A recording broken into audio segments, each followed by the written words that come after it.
ప్రజల ఆస్తులకు భద్రత కల్పించడమే లక్ష్యంగా రెవెన్యూ శాఖలో విప్లవాత్మక సంస్కరణలు తీసుకొచ్చినట్లు మంత్రి అనగాని సత్యప్రసాద్ అన్నారు. అందులో భాగంగానే 1.90 లక్షల ఎకరాల చుక్కల భూములకు త్వరలో విముక్తి కల్పించబోతున్నట్లు వెల్లడించారు.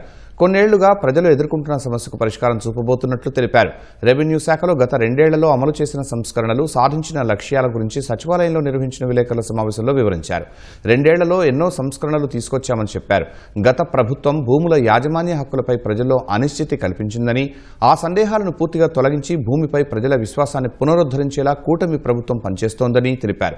రాష్ట్రంలో భూముల మార్కెట్ ధర పెంచే ప్రతిపాదన ప్రభుత్వ పరిశీలనలో ప్రస్తుతం లేదని ఒక ప్రశ్నకు సమాధానంగా చెప్పారు.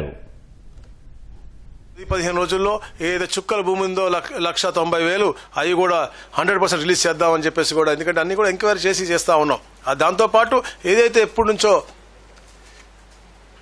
ఫ్రీ హోల్డ్ సమస్య ఉంది, దాని మీద కూడా జీవోం పెట్టాం. మంత్రులందరూ కూడా చాలా చర్చించాం. ఏదైతే గత ప్రభుత్వం కేవలం చెప్పే కదా వాళ్ళ అనువాయులకు మెరుగుపడే విధంగా రూపకల్పన చేశారు, దాన్ని కూడా అంతా వెరిఫికేషన్ చేసి ఒక ప్రత్యేక సాఫ్ట్వేర్ పెట్టి దాని ద్వారా మేము త్వరలో దాని పరిష్కారం కూడా మేము చేయబోతా ఉన్నాం.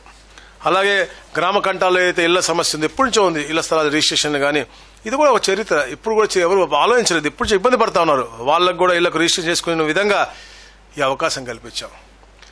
ఎప్పటి నుంచో వచ్చిన ఇళ్ల పట్టాలు ఉన్నాయి, ఆటోమేటిక్గా 10 సంవత్సరాలు పూర్తయితే ఆటోమేటిక్గా మళ్ళీ డేట్ వెళ్ళి అప్లై చేసుకునే విధంగా లేకుండా వాళ్ళకి ఏమన్నా ట్యాక్స్ కట్టినటువంటిది కానీ ఒరిజినల్ పట్టా కానీ ఉంటే ఆటోమేటిక్ రిజిస్టర్ చేసే విధంగా దీన్ని కూడా మేము 2 సంవత్సరాలు చేయాలని కుదించాలని చెప్పేసి గౌరవ ముఖ్యమంత్రిగా చెప్తా ఉన్నాం. కానీ దాన్ని చట్టం చేయాలి, చట్టంలో మార్పులు తేవాలి. కాబట్టి ఆలోచన కూడా మాకుంది, అంటే 2 సంవత్సరాలకి హక్కు కల్పించే విధంగా ఇట్లా ఎన్నో మార్పులు, ఎన్నో కార్యక్రమాలు చేసే విధంగా, ప్లస్ ఎన్ఓసీ కూడా అవసరం లేకుండా డైరెక్ట్ రిజిస్టర్ చేసే విధంగా ఈ కార్యక్రమం కూడా 10 సంవత్సరాలు పూర్తయిన తర్వాత మళ్ళీ ఎన్ఓసీకి వేరే ఆఫీస్కి వెళ్ళాల్సిన అవసరమే లేదు. క్లియర్ కట్ గైడ్లైన్స్ ఇచ్చాం.